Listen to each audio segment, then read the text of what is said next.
right, let's see. Well, we're live right now.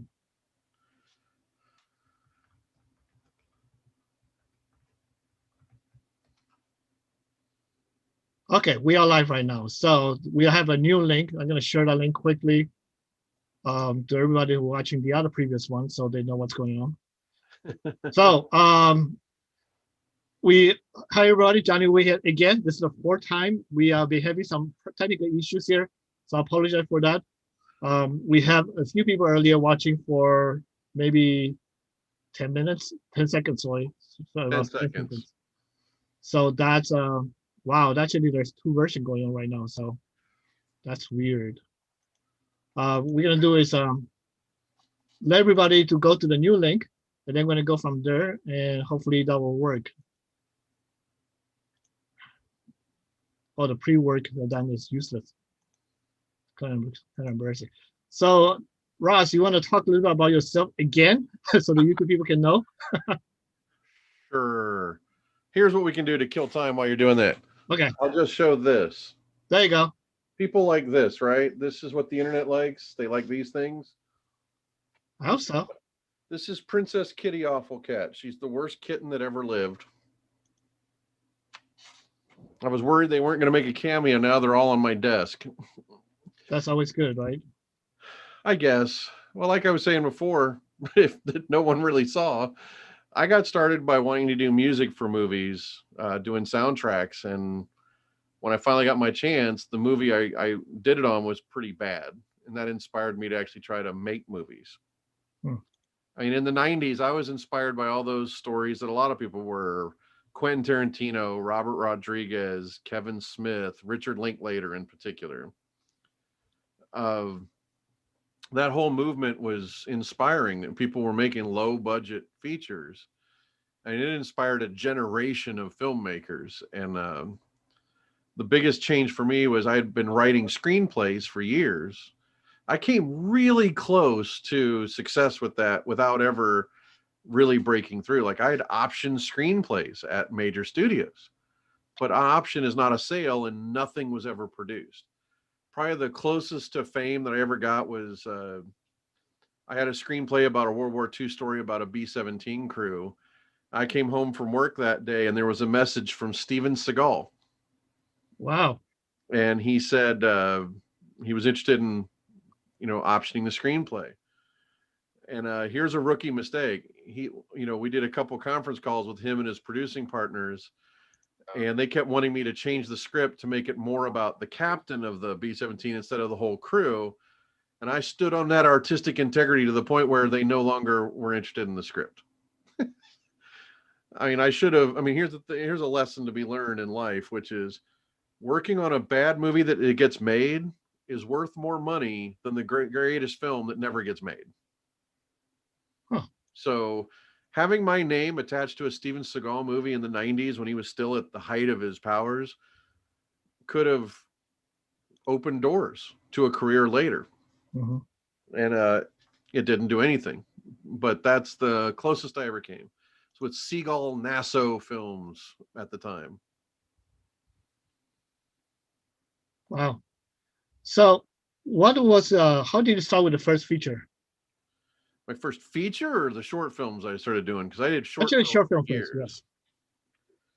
yes. Basically, in February of 2000 at Ohio State, I got to meet one of my idols, the aforementioned Richard Linklater, the guy who did Slacker, Dazed and Confused, School of Rock, Boyhood.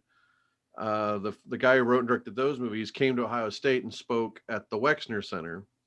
And I met him, and it was hugely inspiring. We talked a lot afterwards. And one of the things he had said to me that, again, changed my entire life was he's like, why aren't you making a movie?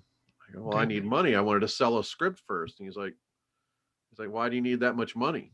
Just go get a camcorder and start shooting a movie. And I made this face like, ew, video. And he got really mad. He's like, what's more important to you, owning film stock or telling a story? And then I was like, holy God, my idol is yelling at me. Wow. 2 weeks later, I bought a mini DV camcorder and was shooting my first 6 short films.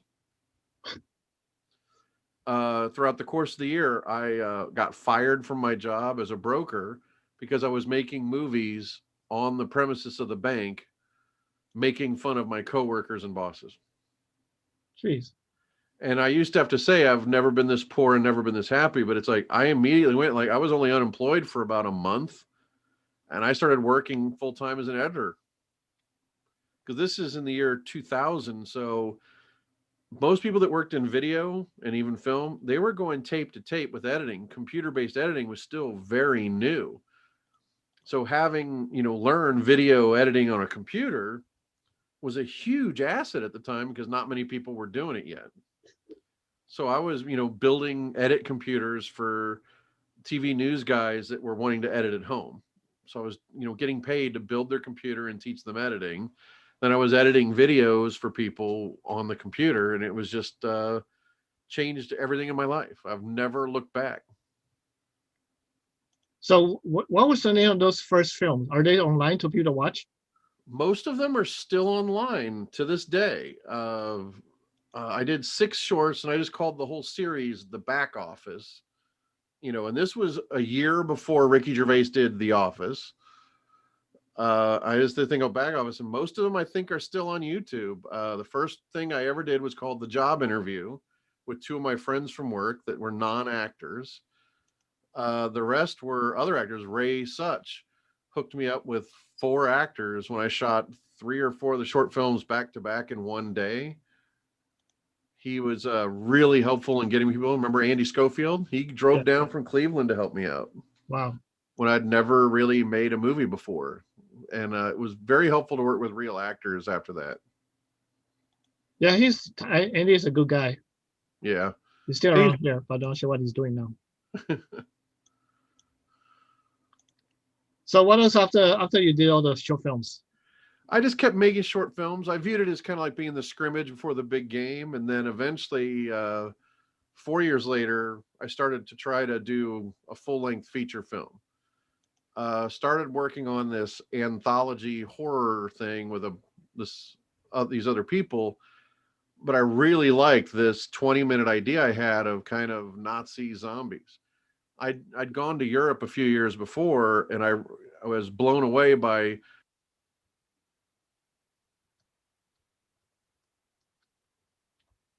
Hello? You're frozen. Uh-oh. Ross, you're frozen.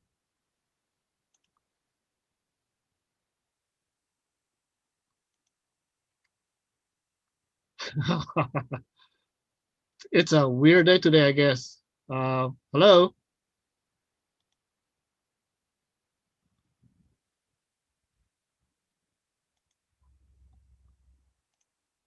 So we have a problem with a major technical issue today. I mean, now the period of John Ross is frozen in time. He probably went back to time right now, so I had to try to wait for him to come back in time.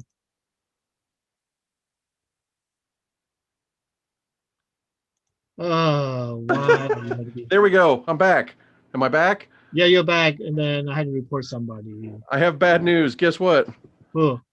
This criminal knocked the battery off my camera. Wow. That's why. She knocked the battery off my camera. That's because she is Princess Kitty Awful Cat. You know what she's doing? She wants me to hold her like this. Otherwise, she'll chew cables or do whatever to get my attention. So I'm going to rock her like a little baby until she leaves the equipment alone. Oh, What at was least the last now. thing I said? What was the last thing I said? Do you even remember? Something about you doing a horror film. That's it. Okay, I worked on an anthology horror movie with a group of people, and I came up with this 20-minute idea, like 20 to 30-minute story about Nazi zombies, and I really liked it. And when that anthology movie fell apart, I kept my story, and then I developed it to be just a World War II horror anthology movie. And I worked with 2 other directors, and we were going to all do this together. Eventually, we got an executive producer from LA, and he didn't want it to be an anthology. He said anthologies don't sell.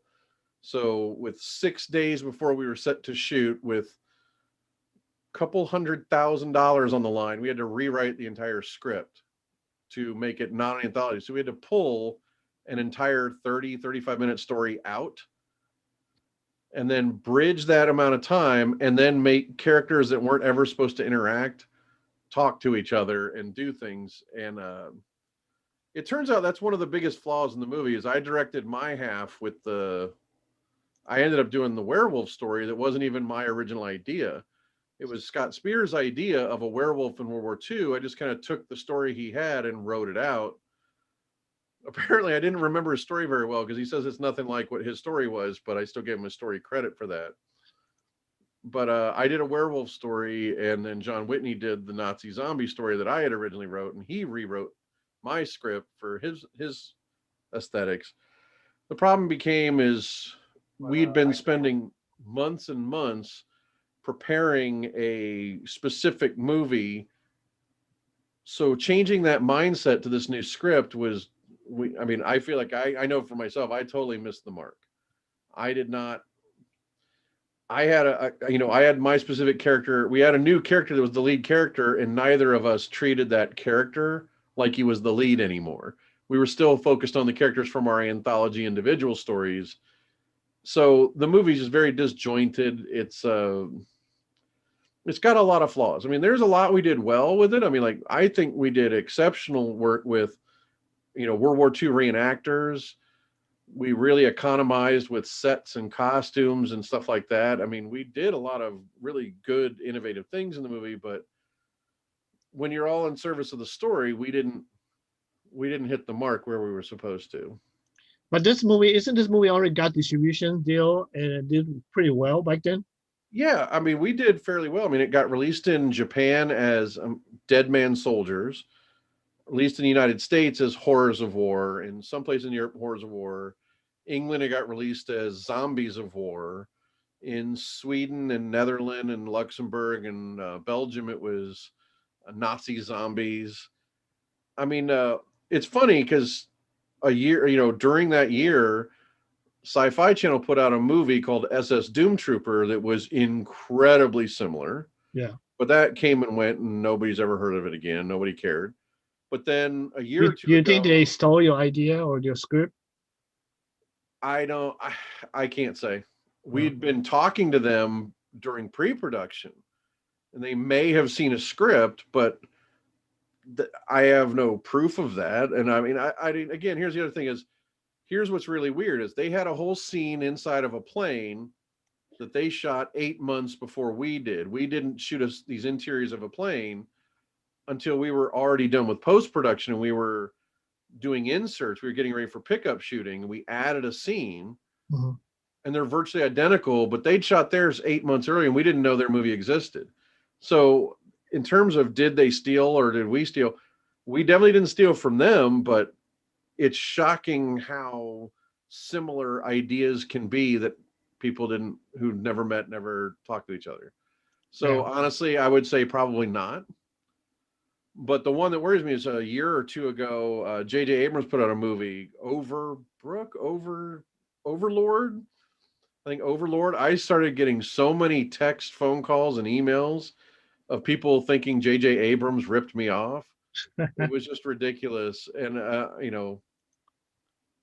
didn't care. He has a much bigger budget. So Horrors of War was shot in 60 millimeters, right? We shot the original. What we did is we actually, instead of doing a trailer like a lot of people do to raise money, we shot a scene that was never intended to be in the movie. And we shot that on 35 millimeter, 16 millimeter, and Super 8. Then when we did the actual movie, the primary part of it was shot with Super 16, but we also shot like flashback scenes and a dream sequence. We shot that all with Super 8 film. We shot no video on that movie. We shot entirely on film. Okay. In the end, that was a mistake. The DP, Greg Sabo, said we should shoot with his HD cameras, the Panasonic Vericam. Turns out he was absolutely right, because right now we don't have an HD master. And to get one, we'd have to transfer all that film. Nobody knows where the film negative is. It's missing. I have 3 people that all say the other one has it. I have all the film from the original 35 millimeter shoot with all those different film stocks. I have all of that, but I don't have anything from the actual main shoot.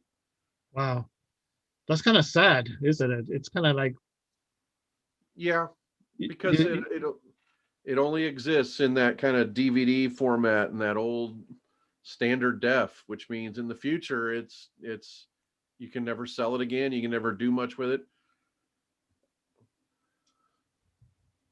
kind of sad. Yeah. So what you did after that? After that, you just did a bunch of the different short films. I actually, I took a year to market it. We went, we did four walling in 10 theaters in a landmark theater chain. We went to Austin, Indianapolis, Las Vegas, San Francisco, LA, and the last screening for that was in New York. But and we did a bunch of film festivals aside from that four walling Hmm. screening. The greatest thing was in 2006 or 7, I think it was 2006. The last screening at a film festival we did is one of my favorite film festivals to ever go to is the Colony Theater Film Festival down in Marietta, Ohio. I love the people who run it. I love the theater. And now that they're in the theater, one of my favorite film. But when I went there, the thing that got me was the first question at the Q&A was their local movie reviewer. His first question was, why did you feel it necessary to insult the Jewish people by not bringing up the Holocaust? And I was like, it's a Nazi zombie werewolf movie. If we brought up the Holocaust, I think you kind of don't want, I mean, that's pretty horrible in and of itself. There's no reason to do horror at that point. And then he's like, yeah, but, it just comes across like you hate the Jews. And I'm like, oh, nice. Wow. And then the questions went downhill from there. People were lined up to come to the microphone. They said, yeah, do you remember that part where the doctor did the thing with the werewolf? I'm like, yeah. He goes, yeah, I hated that. And then walked away. And that was his question. And I mean, and it just went on like that for about 30 minutes of people Wow. just telling me how much they hated the movie. And I remember it's about an hour and 45-minute drive home from that. I remember laughing almost on the verge of crying because it was like, well, that what a way to end the whole experience of this movie and to end it like that. It was the worst Q&A in indie film history, I think. How did you respond to any of those horrible comments? You know what? You got to keep your chin up, thank them, honestly, thank them for having watched the movie and, that you respect their opinion and let it go. You can't fight with people. You can respectfully disagree, but you can't fight with them, and they're telling you how they feel, and it's a legitimate feeling. So is there any of those comments were actually valid comments or just being stupid, No, I more mean, subjective of their own? it's both. I mean, some is objective about, it's like, well, I felt like this didn't have a big budget, and I'm like, it didn't. It doesn't have a big budget. So it's exactly like that. I mean, it was that was the end of it, and it was very hard after that because the other thing is they didn't release it in the United States till the almost a year and a half. It was actually over 2 years after we made it before they released the DVD in America. And that was really hard to spend all that time waiting for the next thing to happen because I didn't feel it was right to raise money from investors for another feature till I'd gotten at least some of the money back to the investors on the first film. And I mean, again, I guess I'm just too Midwestern. I don't have that cutthroat business attitude about it. Yeah, it's gonna be tough. So wow, okay.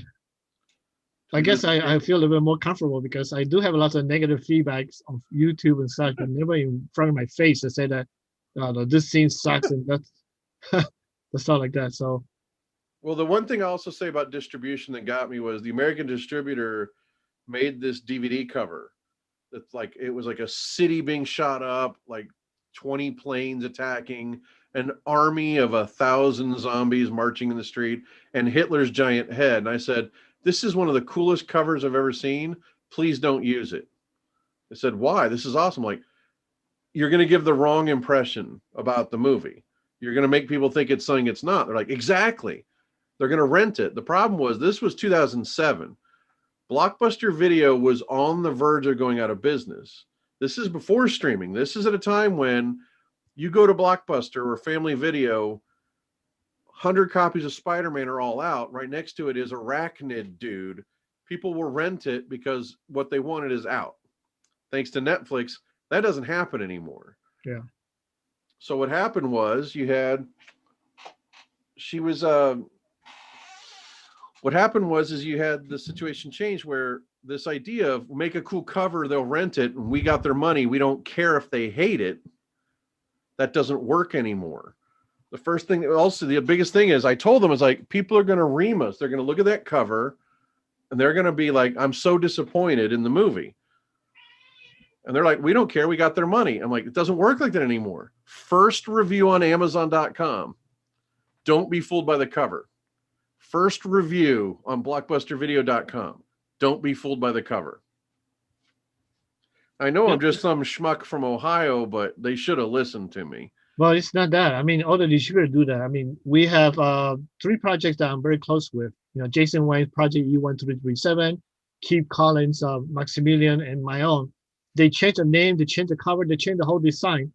And I'm already getting ready for all the different backslash I'm going to get tomorrow after it's going to be released. And everybody said, you know, what you see the cover is not what you actually think the movie is about. Yep. But the marketing, unfortunately, for this distributor is they need to find a way to sell. And that's the only way to fish person or hook a person up to run or buy the movie. That's how they work. So Alfie Gonzalez from YouTube got this question for you. Okay.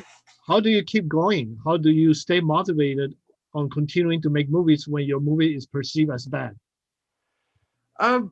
You have to believe in yourself. You have to believe in what you're doing, whether everybody likes it or not. I mean, for me, I like the process of making movies, but I also like everything with the marketing. I love editing, the marketing and the promotion and talking to people about making movies. It is not easy to stay motivated. Motivation is a huge problem for me, especially after Horrors Award. That really, there was a big thing that happened with me with that, which is I let my ego get out of control, like completely out of control. It was one of my biggest mistakes after Horrors of War relates to you. When you were doing The Rapture, like 1 year after I did Horrors of War, you know, my ego was gigantic and huge.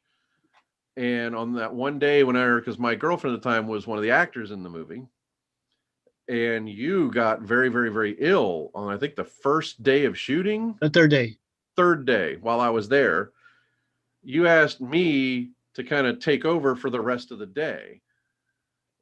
And I wasn't like a tyrant, but I wasn't the nicest guy. Yeah. I should have been way nicer than what I was. I should have been way more relaxed. I mean, I got into a panic thinking you might be down and out for the count on the movie for a while. And I didn't know what that meant. And I just became more of a general it wasn't my place. I was completely, it was not my place. And it's a big regret that I carry with me all the time. You shouldn't. You know, I can tell you why. Why? Because you were put into a very, very awkward situation. Just, you were just given like out of nowhere, Johnny's sick. Please help to get this run this whole show. So you were thrown into the shark. Even though I did hear a lot of crew having a hard time with you that day, you part of it pull it off. Oh yeah, I mean, like your first AD was like, "What the hell just happened?" Yeah. Because at the same time that you told me to take over, you told him to take over. At the same time, you said, "You guys will be fine. You just take care of it." And so we had 2 people that were told they were in charge that we didn't know who was who. So yeah, it was a tough thing. And so, it's one of the biggest things I've learned from that whole experience was like, don't let your ego get that big. Don't let it ever be that big. It's through that and through, at the same time, I would go like the Indie Gathering Film Festival. And I think my ego was both an ego being too big, but also I just was not very social. You hear me talk a lot, but I'd like to, I like talking in front of a large group of people at a table, not one-on-one with people. And that's completely different now. I guess, I've really mellowed over the years, and now I like talking to people. I like hearing their stories just as much as I like listening to my own voice. Yeah, I remember that. So Roger Miller, Facebook just asked this question. I think he didn't join when you were talking about the artwork from different distributors. So he thought you created a different artwork for Horrors of War. So he say, why do you do it? And what is the goal with your artwork? The big thing with the artwork on Horrors of War was first we had the blue design with Hitler. That was from the Japanese distributors. And it was a really nice design, and we got them to give us the Photoshop file. We'd had our own design, which is the red one with the skull soldier. That was our own design that we liked a lot, that a couple countries used. And then when we did different screenings, we had a company that did the title sequence. They did a bunch of mock-ups of posters, and we just kind of cycled through them for different screenings at different times. So that's really all that was. Yes, unfortunately, some of the artwork designed by distributors are mostly used for marketing purposes than anything else, so they can make money. Yeah, and I mean a lot of times they think bigger is better, and I think when it comes to an indie film, what really worked with all those guys that inspired me, like Tarantino, Kevin Smith, Richard Linklater, Robert Rodriguez, the idea marketing wise in every way, in interviews, but also marketing materials, is kind of like, hey, if you're David versus Goliath, you're going to get a benefit of the doubt from the audience and critics. Mm-hmm. But if you try to go at it as I'm just as good as Hollywood, but you don't have that kind of money or backing or cast, it backfires every time. So, I mean, that's the biggest lesson I learned. And that's the thing is, distributors tend to not understand kind of the difference between the indie film world and the home video world, which doesn't even exist today. I don't think they care. I mean, their goal is just to make money. Yeah. I mean, they're getting your movie for nothing. Yeah. They only make, and they've got, 20 to 100 of them just like it to sell. Right. They're just hoping one of them hits and they make their money, and the rest they don't really care. It's a math game, and it's even worse now. It's streaming because you're getting such a low flat rate for an extended period, and they have no motivation to market. Yeah. Unfortunately. So after the Horrors of War project, what else have you been doing? I know that you did lots of short films after the Horrors of War. Yeah, I ended up taking a solid 2 years, and there was the site that I think they're on their way out, crackle.com.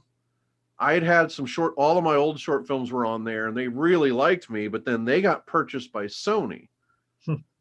And so they're like, we have this little window of time. We're a huge fan of you and your short films.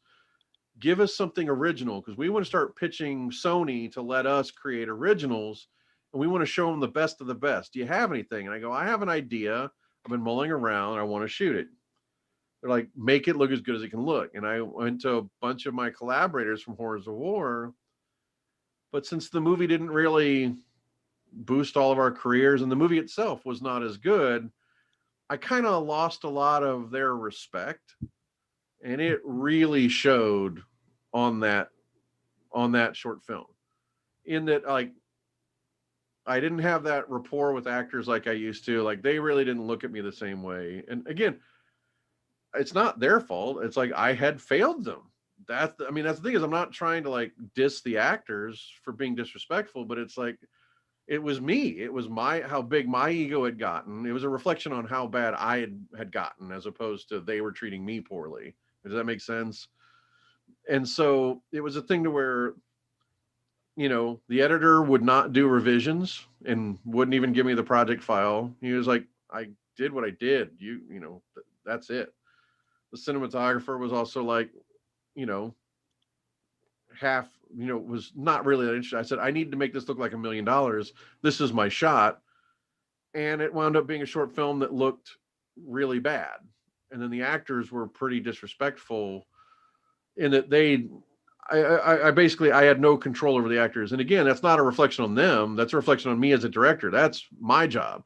If they weren't going to give me what I wanted, I should have said, okay, we're done. I'm going to reshoot this with other actors, or tried to work it out with them, and I didn't do those things. So it's entirely on me, all of that. This is not, I mean, I'm not trying to say, oh, my crew was horrible. I'm saying I had lost all my confidence. I had lost confidence. I was not doing well. And it put me off filmmaking for a full year Wow. after that project. And I'm not going to say which project it is because I don't want people to go looking up the crew and whatnot. I don't think that's fair. But over a year, like almost 18 months later in 2008, I did this little sketch comedy thing I'd been mulling over with my good friend George Kalios, and we did. I mean, he's a sketch comedy king. Like he does improv. He was teaching at Second City in Los Angeles, in Hollywood, on Hollywood Boulevard and stuff. We came up with this idea of I wanted to do a mock children's show, a fake children's show, and we did this thing called Uncle Pete's Playtime, and we just had a blast. And it was just me, him, and a sound guy, and we were laughing so hard and having so much fun. And then it turned out so well. In 2009, I was kind of back in the groove again, and I was making short films for myself. I made a drama, I made a comedy. I just kept going, and I made another kind of scene from for a feature film. So the next big thing I worked on was Accidental Art, Hmm. which was it's the first 6 pages of a feature-length script that I still have never made. It's kind of a dark, dark, dark comedy. It's like if Neil Simon and Quentin Tarantino had a love child, that's what this would be. But the 6 minute kind of intro short film is still out there, and it did really well at the festivals. Like I was in the Beverly Hills Film Festival at one of the major studios, and that was in their screening rooms. That was phenomenal. And it got a lot of interest, but I never fully pursued getting investors and making it as a feature. Hmm. But it's just the greatest thing about that script is it's timeless. That's always There, good. there's no pop culture references. It's a movie that could have been made in the 60s, 70s, 80s, 90s, the aughts, the tens, and now the 20s, and it wouldn't matter. So Nice. that's still That's always sitting good. Yeah, go ahead. that's still sitting out there. But then I made a bunch of other things for myself, but then I really got into, for the last 10 years I spent most of that working on the TV series Framelines for Right. regional PBS, because I'm self-taught as a filmmaker, and every time I learned something I just wanted to like scream to the heavens and give that. I struggled to learn it, so if I could give somebody a shortcut I was going to do that. And Yeah, one I of the think your show, Framelines, are actually doing really well, right? it was doing really well. I got 4 Emmy nominations, regional Emmy nominations for my work on the show as a director and producer. So I was like really, really pleased. But my mother was the first to point out that a nomination is not a win. Well, she's trying to keep your ego down. Maybe. So I got a question here from YouTube from Rolling Stop Films. Okay. How do you approach shooting a sex scenes or nudity?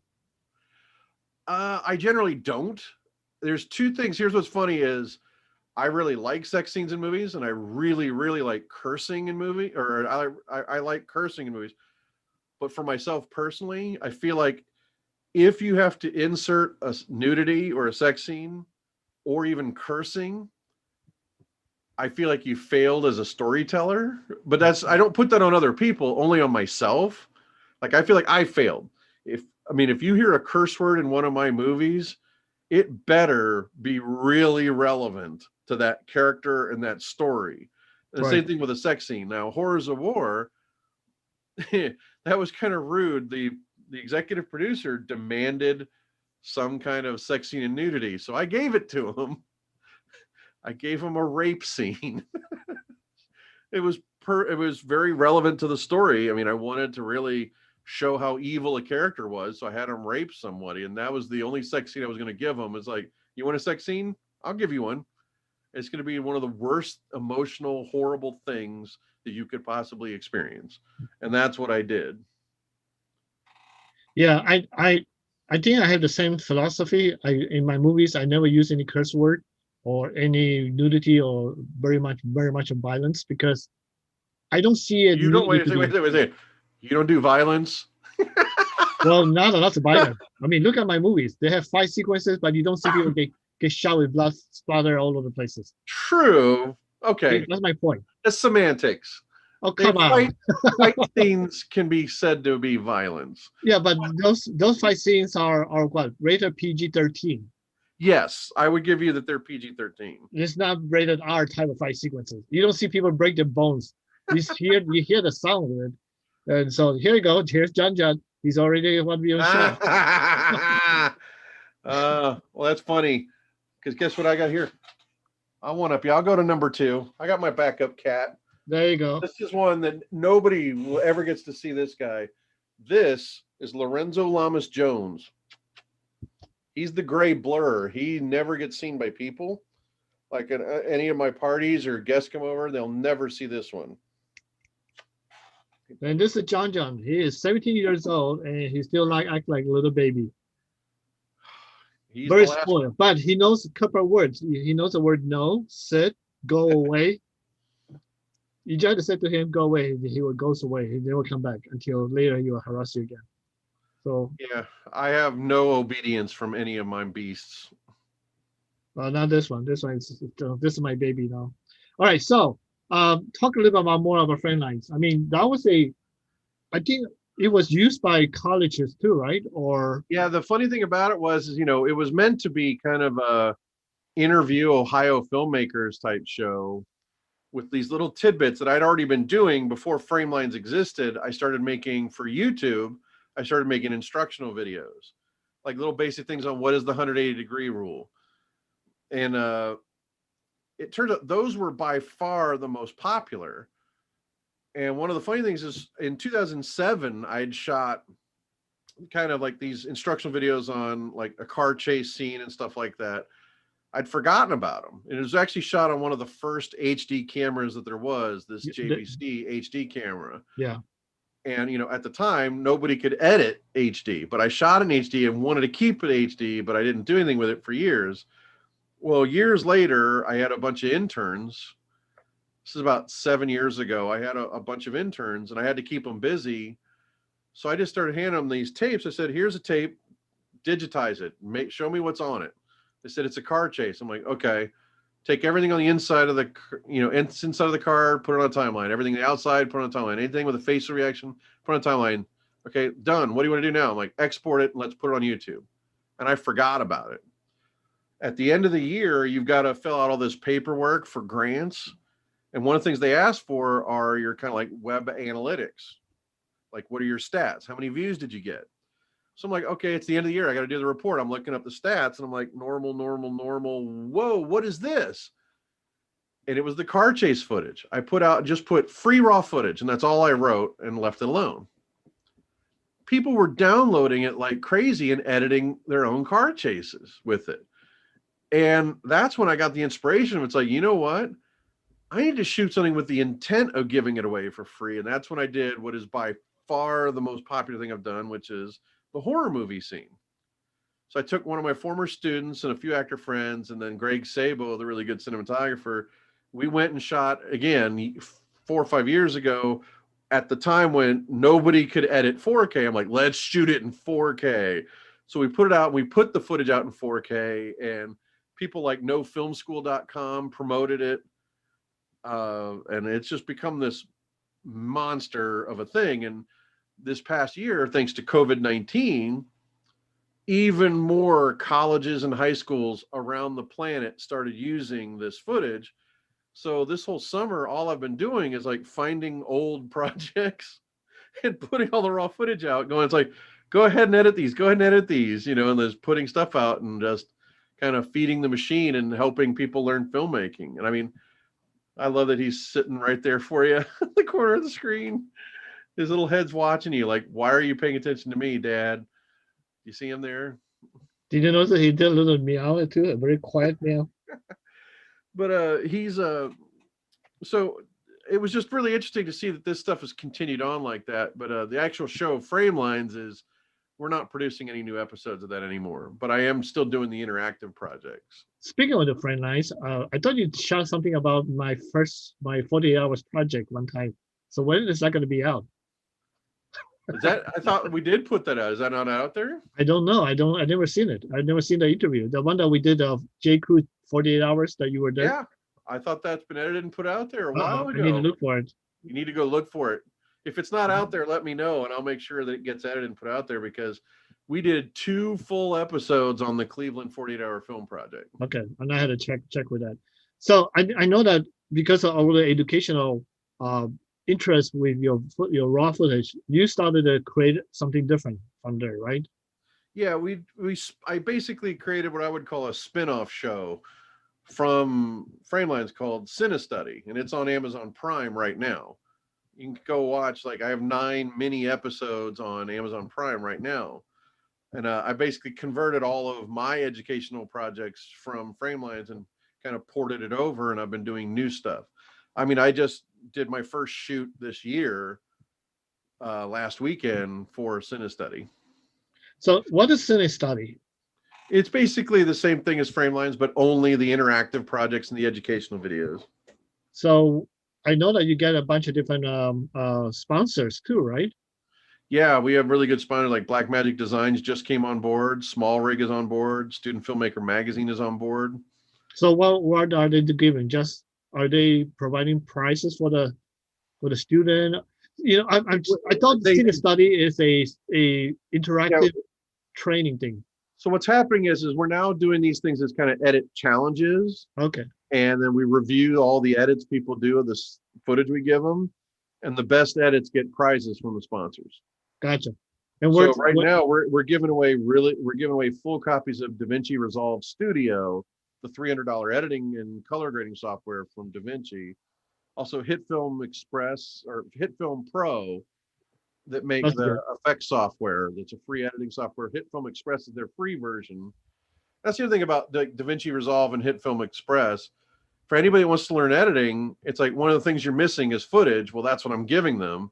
And if you need software, there's 2 different programs you can get entirely for free. Mm-hmm. And this year, Adobe is going to start promoting our raw footage with Adobe Premiere Rush.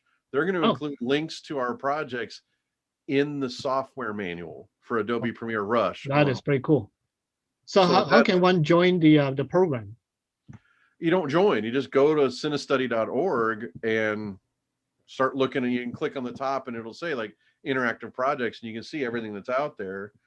I mean, and the site is constantly promoting educational videos by other people too. So there's just a ton of stuff out there, and it's my way of kind of like paying it forward a bit. You know, I like the idea of teaching for free. Everybody keeps asking me how I'm going to monetize it, but I don't think money was ever the point. Right. The moment I start charging for it, then everybody's going to complain it's not good enough to pay for. But when you get it for free, again, I'm a big believer in the underdog in a lot of ways, but that doesn't mean I want to produce bad things. But yeah, this past weekend I shot 3 new projects for Cinestudy this past weekend that are actually going to help me finish off another 1 or 2 that I had in the queue. That's cool. Yeah, Nick Mulby just said that he's going to be interested in checking it out, the Cinestudy. I think it's a good idea, Nick. You can. Nick is he works for me. He's a great kid, talented guy. Love editing and business part of the filmmaking, which is you don't see it every day. So yeah, I need to hold this kid there forever. I'll tell you one of the things I also just did during COVID-19, which is I found through Scott Spears, turned me on to this guy in Colorado who has a really high-end telecine machine that transfers film to digital. So he took this 16 millimeter short film I did in 2004. He rescanned it at 6.5K. Wow. So, I mean, and because it's for educational purposes, he gave me a really good rate on the transfer. Plus I told him, see, everybody wants their film transfer, like, I need it right away. I was like, you get to this when you have time. No rush. He was so grateful. He gave me a really good price on it. And I'm going to give all that raw footage away in 4K for people to edit so they can learn how to not only edit what was originally physical film, So they're all going to be able to remake this short film themselves. But then there's also the idea of syncing sound from a slate, Yep. Yep. all of that stuff you used to have to do. It's a chance to give that to students so they can actually edit an actual film, short film. So you think, I still have my first feature film, Twisted, in film can on the fridge. Maybe I should have to get cine scan and give it to you. They can give it away for free. Sure. But then you'd have to pay for the storage on Google Drive. Well, I can. That'll be a lot of files, right? That's a feature film. Now, I've only got 200 gig of storage, and I'm using 130 of it just for CineStudy. Yeah, I can get my own Google Drive that has a link for you, so you can just let people download from there. Yeah, that would work by all means. I mean, because I'm not gonna edit that thing anymore, so I just want to just get out there. Because technically, I'm not allowed to edit that film and get it released because of Sean Ferris. Yeah, that'd be cool. Yeah, you have all the signed release forms for him? Yeah, I do. I have all the signed release forms. Technically, I could do it, but for being nice to him, I say no problem. I'm not gonna release it. Well, here's the other thing about it that's cool is one of the ones I just did was I did this 9 years ago, 2011. I did this thing called the Sunny Boo Intern because I had an intern at the time and he was fantastic. He co-wrote Accidental Art, the screenplay with me. He's really, really talented writer named Alex Newman. Well, part of what we were doing when we were getting ready to try to raise funds is we made this little string of short films about the Sunny Boo Intern that turns out people really like this kind of mockumentary, a fake documentary about me having an intern. And I was really playing up this idea of my giant, enormous ego. I really played that up in this. And I put all the raw footage out. And what really blew my mind was how many really awesome edits people came up with. Yeah. Like you would have thought I'd get bored watching this, but people had some really innovative ideas, things I never would have thought of, and it was great. Yeah, I think it was a good idea. I mean, I can give you on the film stack, or you can connect me with him for a good price. Let me I'll know, give you the audio. We had all the audio in what do you call mini disc. Oh yeah, if you get that digitally transferred. Hey, real quick, I'm going to look up the name of the guy. So you have to talk for a minute. I'm going to look up the name of the guy you want to talk to about the. Well, you can send to me the link later. We can worry about it later. I don't mind promoting this guy on the air. Oh, okay. Because he was so good to me. Good idea. We can do that. So go ahead look for that. So anyway, right now it's like an intermittent break since Peter John Ross is checking out the guy name for transferring films to digital. Nicholas Coyle, film and video transfer, nicholascoyle.com. This guy was really, really good. I mean, the quality of the work he did was phenomenal too. So anybody who has film, whether it's Super 8, 8 millimeters, 16 millimeters, Super 16, 35, he does 6.5K transfers to digital to hard drive. And he does it really well, and he doesn't charge a whole lot. So it's one of the best out there. I highly recommend. Yeah, I'll probably reach out to him and let him know that my footage for you to use for your educational purpose. I don't want to edit the thing. I just don't feel like it anymore. Yeah, you could definitely. I mean, people will do it if you put the raw footage online. People will want to edit. Yeah, that's fine with me. So, what else is going on with you besides CineStudy? The biggest thing is I've been spending the last year and a half working on a documentary. Now, the first documentary I ever did was actually about the making of Horrors of War. So it almost doesn't count, except I thought that was way better than the actual movie, which is also on Amazon. In the Trenches of an Indie Film is on Amazon. If you got Amazon Prime, it's free. But this is a documentary in that, I've had a couple, for lack of a better word, stalkers. I've had people on the internet I've disagreed with that have then made threats and stuff towards me. And the last 8 years, nobody but this one guy has been coming at me. And it's, on the one hand, I thought it was weird and I've definitely paid attention, but that's about it. But then there was an incident where he moved to this town, St. Joseph, Missouri. And I thought this story, of which I have almost no involvement in, was one of the most fascinating stories I've ever seen. And I decided to make a documentary about it. I mean, at one point, I had, I'd been asked several times and kind of like observing this story and being completely fascinated with how this guy goes around threatening a bunch of people and gets away with it. I've been fascinated. People ask me, why don't you make a documentary? I'm like, no, I can't do that. And it wasn't until there's a local band in Missouri called the Ramey Memo that was going to put on a concert as a benefit for his victims. And they got two other bands to do the show, and they were promoting it for a full month. And the guy got so upset, he was threatening, doing bomb threats to the venue. He was threatening to shoot the singer in the head with a gun.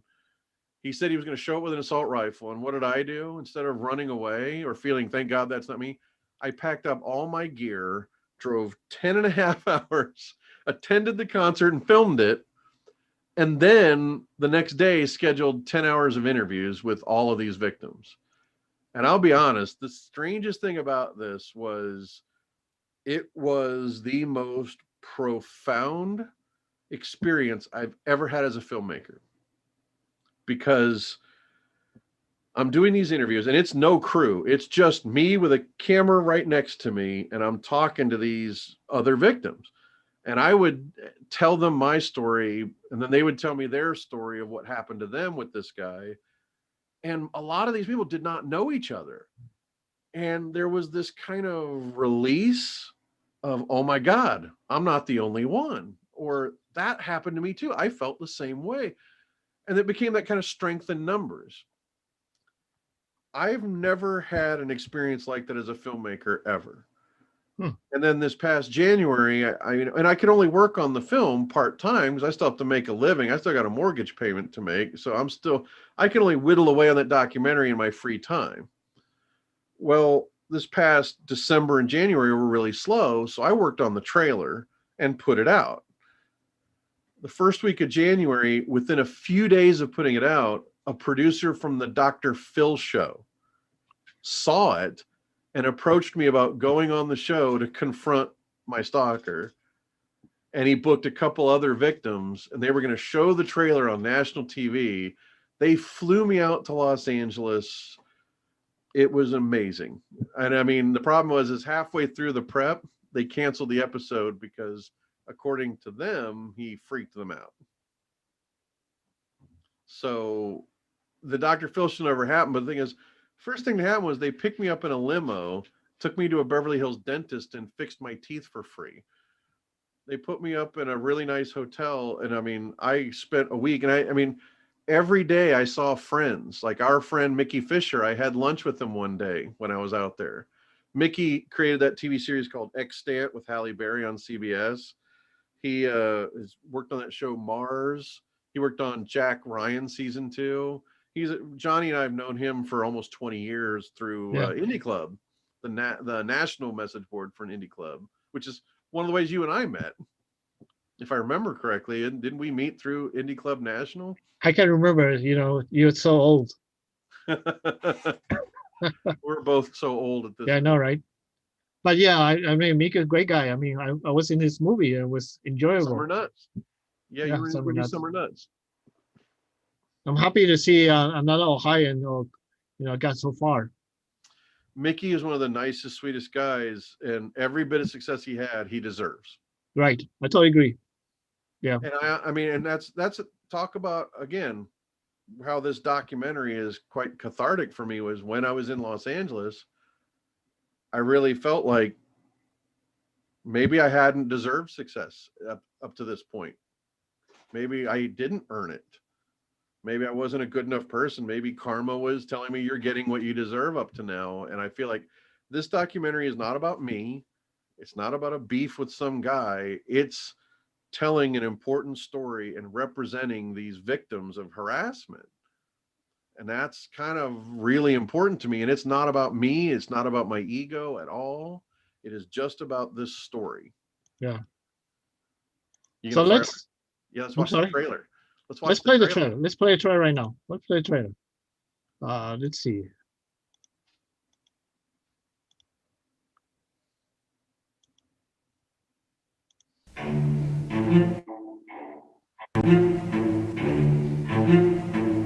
Matt Burdick was a con artist, and he tried to con St. Joe. I think he decided he wanted to rile some feathers up, and he went, hey, that's a decent-sized city. Let's go there and see what happens.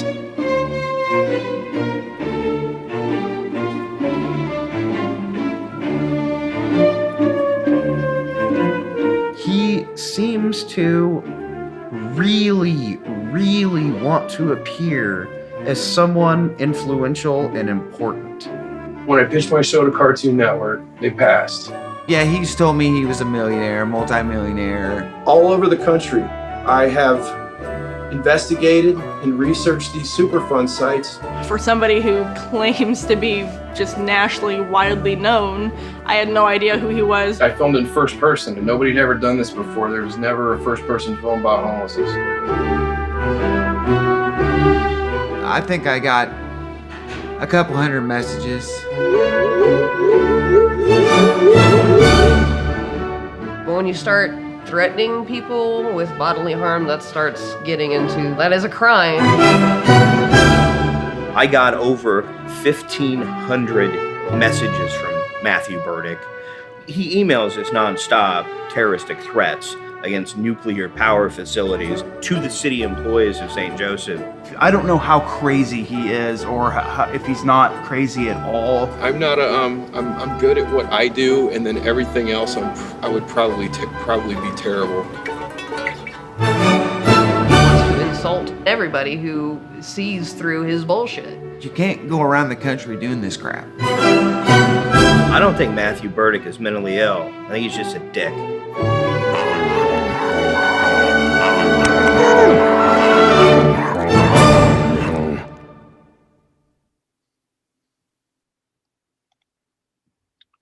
So, And we got Jack Bauer here. so when do you think this is going to be over? Done? Oh man. Oh, the thing is, it's actually, I'm making it a pilot of it's more of a series. It's not like just a singular documentary. It's the pilot for a series. The pilot episode should be done this fall. I'm hoping. I still have things to film. I came up there to Cleveland and I visited with you because I was going to do some filming up in downtown Cleveland, but I also had to get to North Perry, but I couldn't fly my drone because the president was in town. So I've still got to come up and get those shots while it's still nice out at some point. And I've got an interview in North Perry with somebody there for the documentary. Was it harder to make a documentary project than a fiction feature? Very much so, in every way. You know, in a lot of ways, editing is kind of like sculpture, but you have one block of marble, but a documentary is like having 50 blocks of marble that could be carved up in a million different ways. And it's so different. You know, I mean, there are still some major decisions to be made with the post-production team on, do we set up another interview? Like, do we get an interview with a psychologist to kind of not to examine a guy that they've never met, but to just talk about psychology of social media or the effects of social media if someone is mentally ill. Mm-hmm. There's a bunch of stuff like that do we say that? Do we do that in this? Do we save it for a different episode? What do we do? How do we tell the narrative we've got? And it's I've already gone back to St. Joseph for pickup shooting this past February. So, and I mean, again, I'm still shooting. All of the stuff with me has not been shot yet. I mean, I do have to do an intro. I mean, I have to explain that I have skin in the game. I have a bias, and it has to be said, because one of the first things I got to say is I really don't like documentaries like Michael Moore style, or especially Morgan Spurlock style. And what am I doing? I'm doing a documentary exactly like they do. So it's one of those things to where that has to be out there. I mean, I'm not going to be dishonest about anything. That's one of the biggest things about this is credibility is everything with this, and I want to maintain it. I guess the other thing to say is this will be one of the most unique documentary series because we're going to put out a lot of raw footage, especially of him, the subject, because he will claim it was edited and manipulated. And it's kind of like, we want people to see the full context. There will be. So how did you get those footage of him? He puts it on Facebook and YouTube himself. Uh, And fair use laws will definitely apply. I mean, the errors and emissions insurance said that it's covered by fair use because it's being offered for commentary and criticism. Yeah. Specifically. So it's 100% perfectly legal. oh, So Yeah. it'll be interesting to see how it goes. It's the most important piece I've worked on in my life. It's different than everything I've ever made before because I guess it's the first time it's not about me. well, good luck with it. And it's not Hopefully you about can come. him. It doesn't look like he wants to be around you. He's like trying to get away from you. No, he isn't. He wants to lay on me is what he wants. That's why he's He doing wants that. me to do this. He doesn't want me to work. He wants me to be his human pillow. Problem is, this little guy, he had a stroke a few weeks ago, and so I'm babying him quite a bit. Oh, And I don't have the money to like really get him taken care of at the vet. So I'm trying to make him as happy as he can be. yeah. Okay, I hear you. Well, good luck with everything you're doing. It's always inspiring and learn a lot from Well, it. that, by the way, that's nonsense to say I inspired you. You were making films years before I started. No, it's not true. You actually did more short film than I did. I started in '98. I didn't start till 2000. But your I started feature 2 film is years one that helped. later. Your feature film, Horace Award, is the one that got me more into want to go do my feature. Because we did a Twisted and that didn't do any well. That was got a shot at 16 and still in the cane, in my fridge. So I the thing is, I've always viewed this. We've always been friends.